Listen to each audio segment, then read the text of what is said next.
English RJ YouTube channel සම්බන්ධව සියලු දෙනාම සාදරයෙන් පිළිගන්නවා. Welcome all of you. Today we are going to talk about a very important lesson for school students. පාසල් සිසුන් සඳහා ඉතාමත්ම වැදගත් වෙන පාඩමක් අද අපි සාකච්ඡා කිරීමට බලාපොරොත්තු වෙනවා. නැත්නම් පාසල් සිසුන් කියවහම විශේෂයෙන්ම ඔයා මේ පාඩම OL වලට ලියන සිසුවෙක් නම් ඉතාමත්ම වැදගත් වෙනවා මේ පාඩම. මේ පාඩමේ මාතෘකාව කියන our topic is how to write a notice. Notice එකක් ලියන්නේ කොහොමද? දැන්වීමක් ලියන්නේ කොහොමද කියන මාතෘකාව තමයි අද අපි කතා කරන්න බලාපොරොත්තු වෙන්නේ. ඉතින් තවමත් ඔබට බැරිව තියෙනවා නම් අපේ channel එක subscribe කරන්න පහළට ගිහිල්ලා subscribe බටන් එක click කරන්න, ඒ වගේම bell icon එක click කරන්න. Then you can get my all lessons to your doorstep. ඔබේ ළඟටම මගේ සියලුම පාඩම් ඔබට ගෙන්න ගැනීම හැකියාව තියෙනවා. Then how to write a notice. මේ how to write a notice කියන මාතෘකාව ගැන කතා කිරීමේදී මම මුලින්ම දාලා තියෙනවා බලන්න මගේ බෝඩ් එකේ වම් පස්ස සහ දකුණු පස්ස කොටස් දෙකකට බෙදලා වෙන් කරලා තියෙනවා. වම් පස්සේ මම දාලා තියෙනවා කොහොමද අපි මේ නොටිස් එකක් ලියන්න ඕන මොන ආකාරයෙන්ද කියන එක. ඉතින් පහසුවෙන් මේ නොටිස් එක කරුණු අන්තර්ගත කරන්නේ කොහොමද කියන එක මම සටහන් කරලා තියෙනවා. ඊපස්සේ දකුණු පස්ස මම දාලා තියෙන ප්‍රශ්නයක්. අපි මේ ප්‍රශ්නෙට පසු යමු. ඊට පෙර අපි බලමු මේ බෝඩ් එකේ වම් පස්ස තියෙන කාරණා ගැන මුලින්ම කතා කරන්න. බලන්න මේකෙදි මම දාලා තියෙනවා කොහොමද නොටිස් එකක් ලියන්න නම් මොකක්ද තියෙන්න ඕන අත්‍යවශ්‍ය කාරණා ටික කියලා. ඒ අත්‍යවශ්‍ය කාරණා අතරේ මම මුලින්ම දාලා තියෙනවා බලන්න number 1 to 10 එකේ සිට 10 දක්වා නොටිස් එක අන්තර්ගත වී යුතු කාරණා මොනවද කියන එක ගැන. අපි බලමු මොනවද නොටිස් එක ඔයාලා ලියන නොටිස් එකේ අන්තර්ගත වෙන්න ඕන කාරණා කියලා. බලන්න මම number 1 දාලා තියෙනවා event. මොකක්ද මේ නොටිස් එකේ ඉවෙන්ට් එක කියන එක මුලින්ම සඳහන් කරලා ඉවෙනවා. ඊළඟට number 2 date. අංක 2 date එක. දිනය. ඉවෙන්ට් එක තියෙන date එක මොකක්ද? number 3 time. ඉවෙන්ට් එක තියෙන time එක මොකක්ද? වෙලාව මොන වෙලාවකද මේ ඉවෙන්ට් එක තියෙන්නේ කියන එක. number 4 venue ස්ථානය. ඉවෙන්ට් එක තියෙන venue එක මොකක්ද? ස්ථානය මොකක්ද කියන එක පිළිබඳව ඊළඟට දක්වන්න ඕන. number 5 program. මොකක්ද මොන ප්‍රෝග්‍රෑම් එකද මේ නොටිස් එකේ මොන ප්‍රෝග්‍රෑම් එක ගැනද කියන්න බලාපොරොත්තු වෙන්නේ කියන එක ඊළඟ එකෙන් අපි දක්වනවා. ඊළඟට number 6 purpose. මොකක්ද purpose එක මොන අරමුණ සඳහාද මේ ඉවෙන්ට් එක ක්‍රියාත්මක වෙන්නේ කියන එක එතෙන්දී අපි දක්වනවා. number 7 participants. මේ අවස්ථාව සඳහා සහභාගී වෙන්නේ කවුද කියන එක participants number 7 යටතේ අපි දැක්විය යුතුයි. ඊළඟට මම දක්වලා තියෙනවා number 8 කියලා officer කියලා දක්වලා තියෙනවා නිලධාරියා කවුද මේ officer කියන්නේ කියලා අපි ප්‍රශ්න සාකච්ඡා කරද්දී වැඩිපුර විස්තර බලමු. ඊළඟට number 9 convener. කැඳවුම් කවුද මේ නොටිස් එක දාලා මේ කට්ටියව කැඳවන්නේ කවුද අර අපි කලින් කිව්ව number 7 වලදී participants කැඳවන්නේ කවුද කියන එක අපි ඊළඟට ලබා දෙන්න ඕන. ඊළඟට බලන්න මම දක්වලා තියෙනවා number 9 වලින් convener කැඳවන්න. ඊළඟ number 10 වලින් මම දක්වලා තියෙනවා day. මොකක්ද දිනය. මේ දිනය කියන්නේ මෙතෙන්දී අපි දක්වන්නේ මේ නොටිස් එක ලියන දිනේ කවද්ද කියන එක. ඔන්න ඔය ආකාරයෙන් මම කරුණු 10ක් යටතේ මොකක්ද මේ නොටිස් එක අන්තර්ගත වී යුතු කරුණු කාරණා කියලා මුලින්ම දක්වලා තියෙනවා. අන්නේ කරුණු කාරණා යටතේ මම ඔය නිල් පාටින් දාලා තියෙන කරුණු කාරණා. අන්නේ කරුණු කාරණා යටතේ නිවැරදිව නොටිස් එකක් ලියන්නේ කොහොමද කියන එක අපි ඊළඟට කතා කරලා බලමු. ඒක කතා කරන්න ඉස්සර මකට තියාගන්න ඔබ හැමෝම මේකට අපිට ඔබ ඕනෙම සිසුවෙක් නම් මේ සඳහා ලකුණු 5ක් ලැබෙනවා. මේ ලකුණු 5 ලැබෙන්නේ ලකුණු 2ක් content අන්තර්ගතයේ වෙන්නේ ලකුණු 2ක් ලැබෙනවා.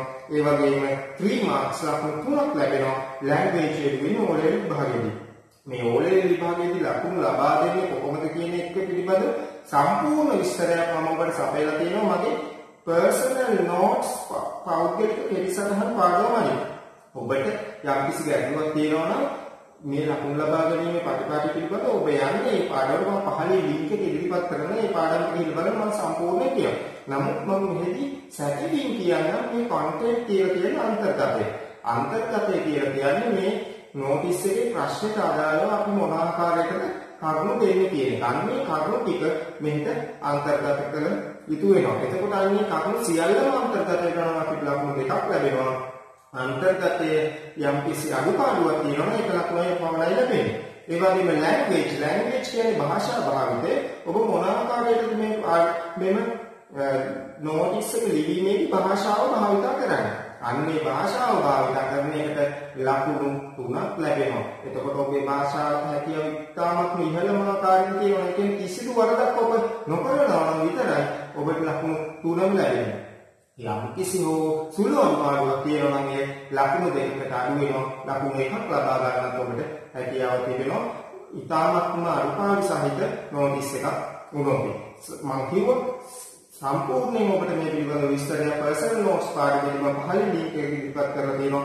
අන්නේ පාඩමේදී ඔබට මේ ලකුණු ලබා ගැනීම පිළිබඳව සම්පූර්ණ විස්තරය කොහොමද ලබා දෙන්නේ කියන දේ මම කියලා දීලා තියෙනවා. එහෙනම් අපි ඊළඟට යමු question එකට ගිහිල්ලා බලමු කොහොමද අපි මේ අර කිව්ව කරුණු 10ට මේ question එක අන්තර්ගත කරගන්නේ කියන්නේ. මෙන්න මගේ question එක බලන්න මම බෝඩ් එකේ දක්වන පස්සේ ඉදිරිපත් කරලා තියෙනවා question එක. The English Club of your school has organized a workshop on English for everyone to be held in the main hall of your school. The purpose of the workshop is to help the students to improve the English language skills. Write a notice informing about the workshop. Include the following. Use about 50 words. Purpose of the workshop, day, time and venue, participants. ඔන්න තරම් ටික දක්වන්න. අපි බලමු මේ notice එකේ මොකක්ද කියන්නේ කියලා. The English Club of your school has organized a workshop on English for everyone to be held in the main hall of your school. ඔයාගේ ඉස්කෝලේ English Club එකේ workshop එකක් organize කරලා තියෙනවා English for everyone කියන මාතෘකාවට තමයි මේ workshop එක කරන්නේ. එතකොට ඒක තියෙන්නේ මේ hall එකේ, school main hall එකේ. Purpose එක තමයි help the students to improve the English language skills. English language skills ටික students ලාගේ වැඩි කරන එක තමයි මේකේ අරමුණ වෙන්නේ. එතකොට ඔයාලා කියනවා notice එකක් ලියන්න වචන 50ක් අවම මේකේ දක්වන්න කියලා කියනවා. ඒ වගේම වැදගත් කරුණු ටිකක් පහළින් ඉදිරිපත් කරලා තියෙනවා. මොනවද? Purpose of the workshop කියනවා. workshop එකේ ආරම්භය මොකක්ද කියලා කියනවා. Day, time and venue. දිනේ වේලාව ස්ථානය කියන්න ඕනේ. ඒ වගේම participants මේ සඳහා සහභාගී වන්න කවුද කියලා කියන්න. අපි බලමු දැන් මේ මගේ බෝඩ් එකේ වම් පස්ස තියෙන ආකාරයට මේ notice එක අපි පෙළගස්වන්නේ කොහොමද? මේ notice එකේ කරුණු ටික අර ප්‍රශ්නිත අදාළ කරුණු ටික අපි කියන්නේ කොහොමද කියලා. බලන්න මම නිල් පාටින් දක්වලා තියෙන්නේ මේ සියලුම කාරණා ටික අත්‍යවශ්‍ය කාරණා මේ notice එකේ එන්න ඕන ටික. අපි ඉස්සෙල්ල කතා කරා. event, date, time, venue, program, purpose, participants, officer, convener, day. ඔය විදිහට අපි කිව්වා.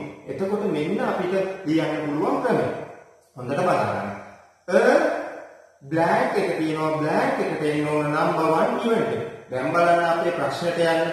ප්‍රශ්නෙට ගිහිල්ලා තෝරගන්න බලන්න මොකක්ද මොන event එක සඳහාද මේ notice එක අපි ලියන්න ඕන කියලා. මොකක්ද event එක? workshop on English for everyone. බලන්න මම රතු පාටින් අන්ඩර්ලයින් කරලා තියෙනවා මේ සියල්ල තමතම වැදගත් ආකාරයට. අන්න අපිට දැන් හදා ගන්න පුළුවන් event එක දාලාම අපේ notice එක නිවැරදි ආකාරයට. workshop on English for everyone. අන්න event එක දැම්මා. දැන් අපි එතන event කියලා ලියන්න අවශ්‍ය නැහැ. අපි එළිමේ event එක මොකක්ද කියලා කිව්වොත් workshop on English for everyone. ඊළඟට will be held on. අන්න number 2 අපි date එක දැම්මා. ඔයාට කැමති දිනයක් ඉදිරි දිනයක් ඒකට දාගන්න පුළුවන්. අන්න ඔයාට කැමති දිනයක් එතෙන්ද දාගන්න. ඊළඟට at 3 number 3 දීලා දෙනවා time එක. මොකක්ද time එක කියලා අපි ලියනවා. ඉස්කෝලේ වැඩක්නේ. ඒ නිසා අපි ලියනවා 9:30 10:30 මේ ආදි වශයෙන් අපිට ඔන්න workshop එකේ තියෙන time එක එතෙන්දී සඳහන් කරන්න පුළුවන්. අන්න ඊළඟට අපි කියන්න ඕන at කියලා වෙලාව කිව්වා ඊළඟට in කොහෙද තියෙන්නේ?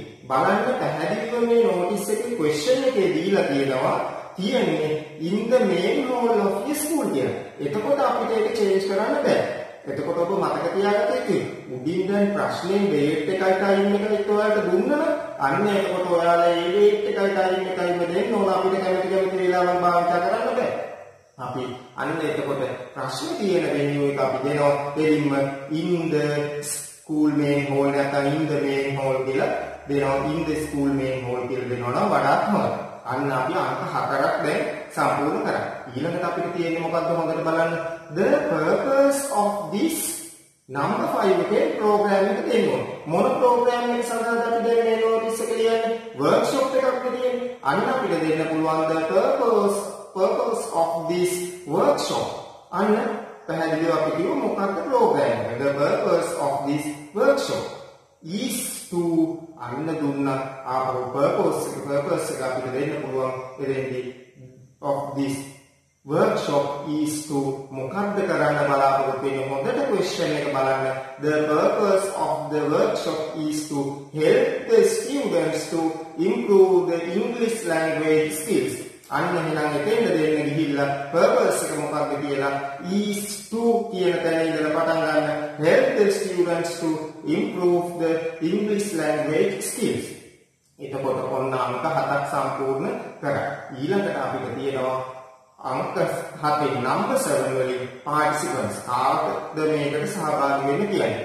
ඉස්කෝලේ වැඩක්නේ. එහෙනම් අපිට දෙන්න පුළුවන් all the school students. all the students කියවල මේක. එතකොට අපි අදාළ විදිහට ඒක වෙනස් කරගන්න ඕන අදාළ ආකාරයට. අන්න අපි දැන් all the school students නැත්නම් all the students are requested to be present. සියලුම පාසලේ සිසුන්ගෙන් රික්වෙස්ට් කරනවා, ඉල්ලීමක් කරනවා මේකට ප්‍රසන්ට් වෙන්න සහභාගී වෙන්න කියලා. බලන්න අන්න අපේ notice එක ලස්සනට එතකොට ගොඩනැගුණා. ඊට පස්සේ කොහොමද අපි මේ කරුණු ටික පහලින් කියන ටික ගොඩනගා ගන්න කියලා අපි බලමු. බලන්න ඔෆිසර් දෙන්න කියලා මම නම්බර් 8 වලින් කියලා දෙනවා. ඔෆිසර් කියන්නේ දැන් පාසලේ වැඩක් නම් ප්‍රධානියා කවුද? අන්නේ ප්‍රධානියා කවුද? ප්‍රින්සිපල්. අන්න ප්‍රින්සිපල් කියලා අපි දානවා.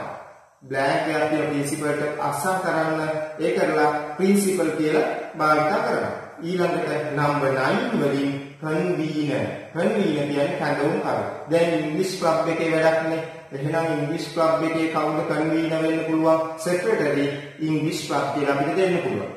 ඒ ආකාරයට අපි notice එක ගොඩනගාගෙන අවසානයේදී බලන්න date කියලා කියනවා. මෙතෙන්දී කියන්නේ අර උඩ date එක නෙමෙයි අපි මේ notice එක ලියන දිනේ අපි මෙතනින් සඳහන් කරන්න ඕන. මම ඔය ඔෆිසර් කියන එකයි කන්වීනර් කියන එකයි වරහන් තුල දක්වලා තියෙන්නේ. ඒකක ඔයා ඔෆිසර් කියලා ලියන්න ඕනෙත් නැහැ, කන්වීනර් කියලා ලියන්න ඕනෙත් නැහැ. ඔෆිසර් ප්‍රින්සිපල් නම් ප්‍රධානියා ලියුවා. ඊළඟට කන්වීනර් කවුද, මොන ක්ලබ් එකද, මොන ක්ලබ් එකේ කන්වීනර් කියලා එතනින් සඳහන් කරා. එතකොට බලන්න අපි අංක 10ක් යටතේ notice එකක් ලියන ආකාරය මෙන්න මේ විදිහට අපිට තියන්න පුළුවන්. ඔයාට පුළුවන් ඕන ප්‍රශ්නයක් අරගෙන මේ අංක ටික මේ ප්‍රශ්නේ වෙන්නේ මේ විවිධාකාරයේ ක්ලබ්ස් වලින් විවිධාකාරයේ date දෙන්න පුළුවන්, time දෙන්න පුළුවන්, venue දෙන්න පුළුවන්. ඒ වගේ විවිධ purpose යටතේ විවිධ participants යටතේ notice ඔයාගෙන අහන්න පුළුවන්. එතකොට ඔයාට කරන්න තියෙන එකම කාරණාව තමයි මේ අංක 10 වෙනස් කරලා ඔයාගෙන් අහන ප්‍රශ්නේ කියන දේවල් ටික අන්නේ අංක 10ට යොමු කරන නිවැරදි notice එකක් ලියා ගැනීමේ හැකියාව ඔයාලට තියෙනවා. එතකොට මම කිව්වා this lesson is very important for all the OL students. සියලුම අපසාපේලිය සිසුන්ට ඉතාමත් වැදගත් වෙනවා. මතක තියාගන්න මම අවුරුදු ටික කියන්නම් මෙන්න මේ අවුරුදු වල OL ප්‍රශ්න හැටියට notice එකක් ලැබිලා තියෙනවා. 2019 6 වෙනි ප්‍රශ්නේ, 2017 6 වෙනි ප්‍රශ්නේ. ඒ වගේම 2013, 2012, 2008, 2004, 2003, 1995, ඒ වගේම 1992 8 වෙනි ප්‍රශ්නේ හැටියට OL විභාගෙදී මේ ප්‍රශ්නේ ලැබිලා තියෙනවා. එහෙනම් අන්න මේ ප්‍රශ්න ගන්න, ප්‍රශ්න අරන් ඔයාලගේ ආන්සර්ස් ලියන්න. ඔයාලට හොයාගන්න බැරි ප්‍රශ්නයක් තියෙනවා නම් මට යොමු කරන්න. මගේ English RJ YouTube channel එකේ පහලින් කමෙන්ට් එකක් දාලා යොමු කරන්න පුළුවන්. ඒ නැත්නම් රසික ජයසේකර RJ මගේ Facebook account එකෙන් ඔයාලට පුළුවන් ප්‍රශ්න තියෙනවා නම් ප්‍රශ්න දන්න තියෙන නිසා ඔබ නොදන්න ප්‍රශ්න තියෙනවා නම් ඒවත් අහන්න. මේ හැම ප්‍රශ්නයක්ම මා ගාව තියෙනවා. ඒවට මම ඔයාලට ආන්සර්ස් ලබා දෙන්නම්. ඒ වගේම ජයමග කාන්තරේ Facebook page එක හරහා ඔයාලට පුළුවන් ගැටලු තියෙනවා නම් කමෙන්ට් කරන්න. ඒකලා අපි මේ පාඩමේ කොටස් ටික ඉතා සාර්ථකව අවසන් කරමු. එහෙමනම් අද වුණ තවත් ස්කූල් ඉංග්‍රීසි පාඩමකින් අපි සමු ගන්නවා. Goodbye.